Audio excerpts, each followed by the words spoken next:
expressing hope for a constructive relationship that benefits both countries, Donald Trump sent Chinese President Xi Jinping New Year's good wishes and said he would honor the One China policy during a follow-up telephone conversation. Are things now looking better for the future of China-US relations? Shinzo Abe was quick to meet with Donald Trump as president-elect, and now he's following up his PR campaign with pledges of jobs and investment, as well as a round of golf. Can the Japanese leader get what he wants from the dealmaker Trump? Japan-US economic relations were win-win relations and will develop together as win-win relations from now on too. After Trump's tweets that regulations on Japan's vehicle market are not fair on US car makers, and his claims that monetary authorities in Tokyo are manipulating the yen to make exports more internationally competitive, how will Abe try to make sure that America first won't hurt Japanese interests? With pledges of jobs and investment, Shinzo Abe has arrived in the United States, where he will meet with Donald Trump for the second time since his election as president. With military reassurances given to Japan by U.S. Secretary of Defense James Mattis on his recent visit, the Japanese Prime Minister is expected to bring offers of economic cooperation in the hope of warding off accusations by Trump of unfair trade practices and in an effort to salvage what he can from U.S. withdrawal from the Trans-Pacific Partnership, or TPP. Meanwhile, Trump has sent a letter to Chinese President Xi Jinping, and the two leaders have spoken by telephone.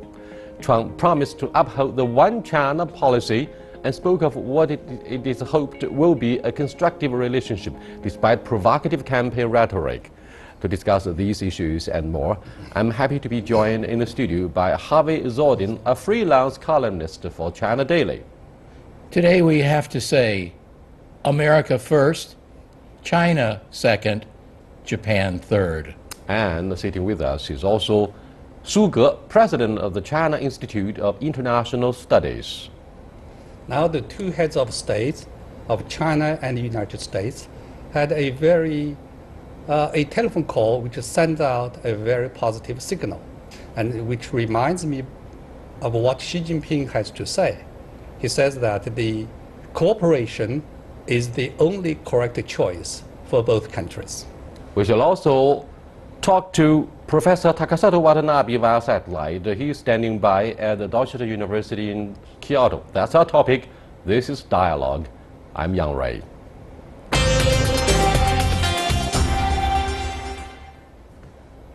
Well, this is a long-awaited telephone conversation between the two heads of state. Obviously, everybody was talking about this. Now, what do you make of the call, not only of the content, but also timing on the eve of Shinzo Abe's current official visit to Washington? Well, usually, lately, out of the White House, we've had a lot of heat, but not much light. So today is, I think, a very important day. The timing is something that's spectacular because it really upends the visit of Abe and takes away a lot of his ammunition and takes away one of his boogeymen. I think the word out of the White House and the statement that was released was extremely positive, and I'm much more hopeful than I've been in a long time. Do you agree that observers of U.S.-China relationship, particularly those who are watching out for the telephone conversation, were more surprised by the wording than the telephone call itself? Yeah. I think that both the background and the contents of the telephone call, they caught the spectators by surprise, so to speak, because just now we talked about this, that given the campaign rhetorics, and some people had a fairly dim predict of what would be like for U.S.-China relations in the future. However, I think that it's when we look at the general nature of the relationship, we can see, despite the fact that there are a myriad of differences between the two countries, the two countries actually share very solid convergence of national interests. Both are large countries, major countries in the world, members of the Security Council of the United Nations, the largest developing country and the largest developed country. Well, the relationship between the two not only would it mean something great, important for both countries, but it means certain something for Asia-Pacific region and for the world. It means so much for world peace, security, and development, prosperity. So I think the telephone sends out a very positive signal. Harvey, what do you make of the roller coaster sentiment of the Chinese who first spoke highly of the president hopeful Donald Trump, saying he's a business executive man and he's going to talk about business and will be apolitical and depoliticize the bilateral relationship. And then after he got elected, everybody was very pessimistic about the negative composition of his team. Look at Navarro, look at Rex Tillerson, and John Bolton, a senior advisor, to say nothing of John Bannon, the guy who was very, very hostile to China. At least we got the impression. So what do you think of this big surprise that this phone conversation and the letter itself turned out to be very positive? I think roller coaster is a great term and an appropriate term. But I think that the roller coaster is still in motion. I think that this relationship is going to have a lot of ups and downs. But what these actions, the letter and the phone call, has done has walked us back from the edge, from the precipice, to a point where we can start civilly to address the many issues that unite us and those issues that divide us as well. That's why I think it's really a red letter day today, and I think we all have reason for hope. Maybe it's too early to say this is a red letter day for most of those who keep their fingers crossed for a positive collective future between the United States and China. Let me cross over to Professor Watanabe, who's standing by in Tokyo via satellite. Hello. Hello. Hi, very nice to bring you back to our program. Now, the Japanese tend to try to figure out who will be the first in the pecking order in whatever areas. If the Japanese is treated very nice in the first place, then that means very positive for bilateral relationship. But this time around, the telephone conversation between President Trump and President Xi Jinping came first on the eve of your Prime Minister's visit to Washington. Do most of the Japanese feel quite upset that this means that China would come across as a first in the pecking order and therefore will be more important than Japan, although Japan has been the closest ally in Northeast Asia of the United States? For the United States, Mr. Trump, China comes first, of course. However, to have the strong stance against China, Mr. Trump must have the close friend, that is Japan as an ally. This is the first reason. Second reason is that Mr. Trump is a businessman. He is interested in the economic matters first. America first for him is economic development first. Then deficit for foreign countries, number one is China, then Japan. So he must get Japan as close friend, as a friend fighting against the common, counterpart. So China comes first, of course, but we are afraid, people of Japan and the media of Japan are afraid that Mr. Trump goes to China first, forgetting Mr. Abe and Japanese people in the future. Well, I'm surprised a little bit, Professor Watanabe, that you use the words "a friend" over and over for President Trump. Do you think he has any serious friends, or he has more business partners and stakeholders instead? I think President Trump is strictly business. It's situational, and he has friends one moment, enemies the next. It just depends on the situation. And I want to pick up on something that the professor said, and I think he's right, that if President Trump is smart, he'll schedule a visit very quickly to China, but that his second visit will be to Japan. I think that'll put the relationship, the trilateral relationship, or budding trilateral relationship, on a good beginning footing. Should that happen, I'm afraid, Professor Suga, that's likely to ruffle the feather of our Japanese friends once again, because they pay so much attention to the pecking order, and they consider themselves the closest friend, the closest ally, and the best business partner. Look at why Prime Minister Shinzo Abe went to the United States twice since the presidency was declared after winning the campaign. What do you think of the message that this visit by Abe delivered? I think that you asked a very good question, because why he paid a visit to the United States twice most recently. I think that there are at least three answers to your question. The number one is that during the campaign, Abe and the Japanese side made a wrong prediction. And they put their money on Hillary Clinton. They put all hopes on Hillary Clinton. So when the election results came out, they were panicked, in a great anxiety, so to speak. They have to adjust their to right the original wrongs, so to speak. The second is that I think that when we look at Abe's actions afterwards, everybody would say that there is such a quick U-turn immediately, because Obama was still in the White House. So you are going to visit, United States, make a transit or stop on a way to Lima without paying any visit to the city United States president. You want to visit and meet with the president-elect. That's very interesting. And also this time I think that what American side wants and what Abe has prepared, these the wants from both the United States and Japan, it doesn't seem to the match with each other that much, because Japan wanted to have a security assurance from the United States. In order to please his partner, then they prepared a huge package of economic benefits there, including 150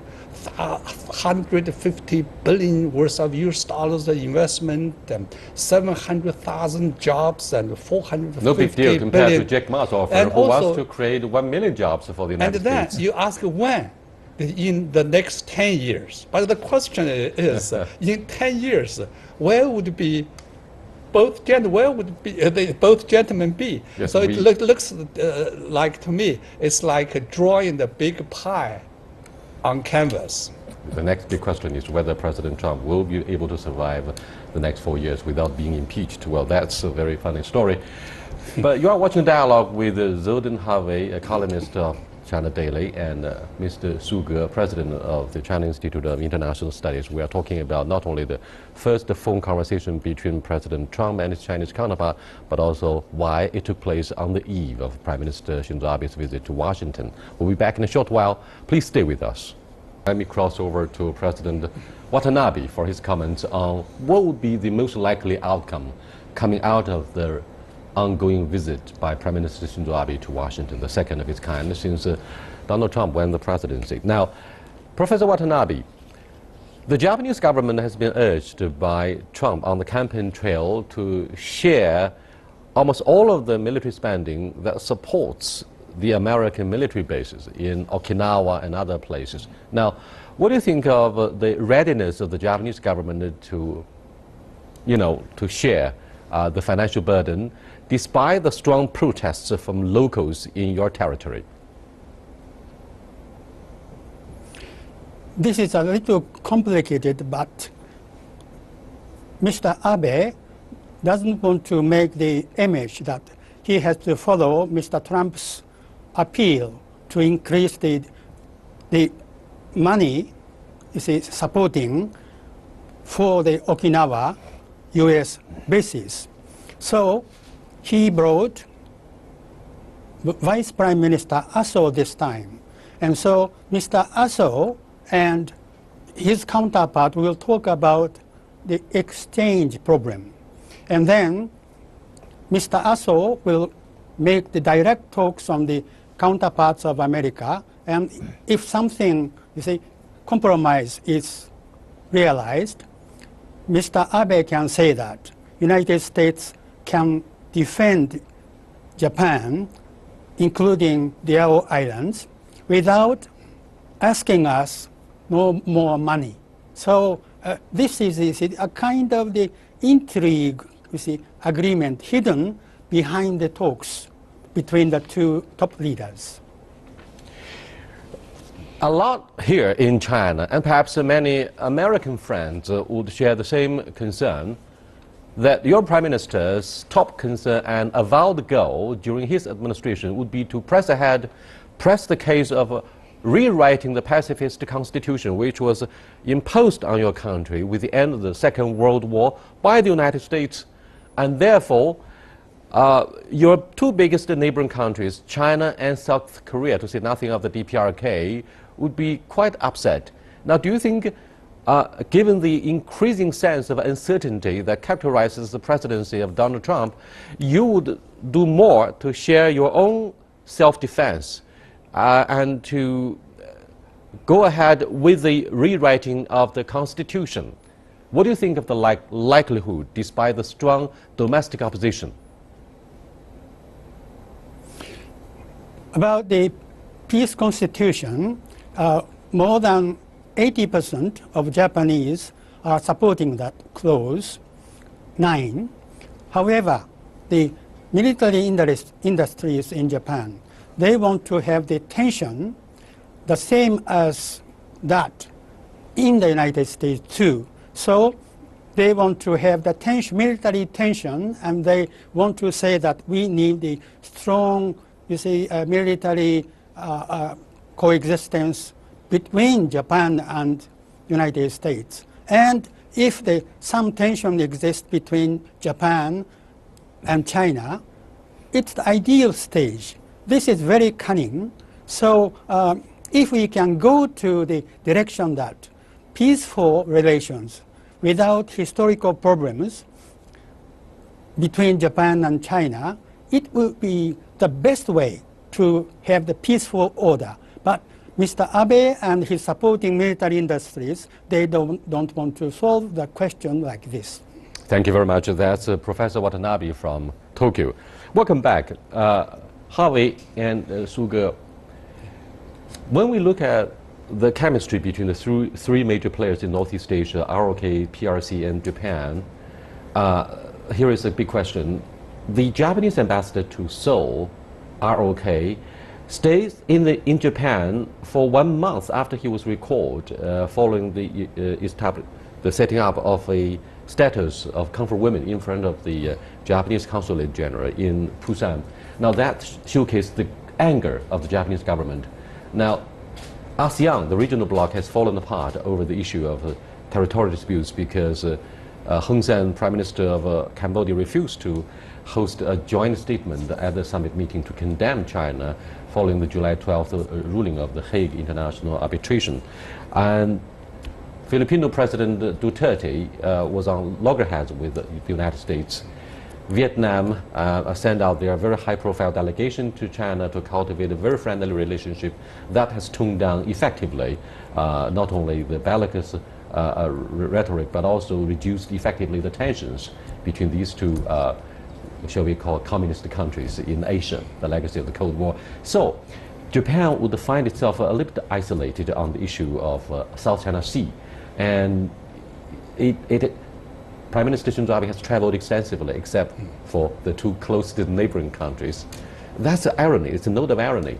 So what do you think of the diplomacy of this Abe administration, and what would be the top concerns on his agenda? Will he be, first of all, rewriting the pacifist constitution? What does that mean for China?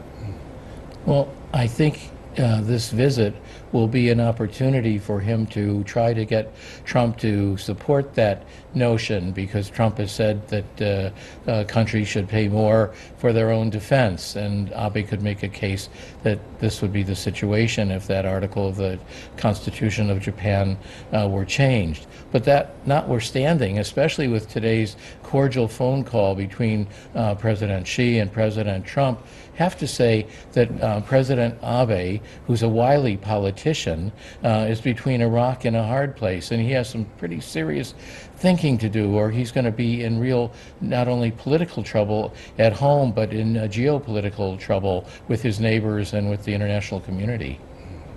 Suga, you have been an expert of Taiwanese studies about the cross-strait relations. You are the author of a book which is very influential about Taiwan in U.S.-China relations. Now, given the fact that President Trump promised to uphold the principle of one China, without mentioning, however, the 1992 consensus, do you think Tsai Ing-wen, leader of Taiwan, has good reasons to be really worried? Or it's the other way around, China would reconsider a very tough policy? Because if the United States wants to give up the one China principle, and that means China might, through legislation, rewrite our anti-secession law. And that means we're likely to fix the issue with Taiwan in an unpeaceful means. So what do you think of the two possible options on the table? I think just now we talk about how positive the telephone conversation between the two heads of states of the United States and China. And then I think that it's significant as well, because during the campaign, of course, there, like in many other campaigns, there has been some China bashing. But then the most important thing which came out after the election results were known, that is, even Trump even talked about in his Twitter that he questioned about the one China principle, and that sent some people and made some people worried, because United States and China, when these two giants decided to join to establish diplomatic relations, they had to move ahead and then satisfy the three preconditions. That is, United States withdrawal military forces from Taiwan, and ending recognition of the Republic of Taiwan on Republic of China on Taiwan, and then they recognize that there is only one China in the world, that is the People's Republic. That being said, I think the telephone conversation today, Trump made very clear that it's very important for U.S. government to continue with this one China policy. And I think that this serves, because the one China principle serves as the bedrock of the bilateral relations. That being said, I think that for Taiwanese leader Tsai Ing-wen, and then the right way is to recognize, accept the 92 consensus, which recognizes that there is only one China. In your estimation, what do you think of the future of the cross-strait relations? Will it be bad or getting better?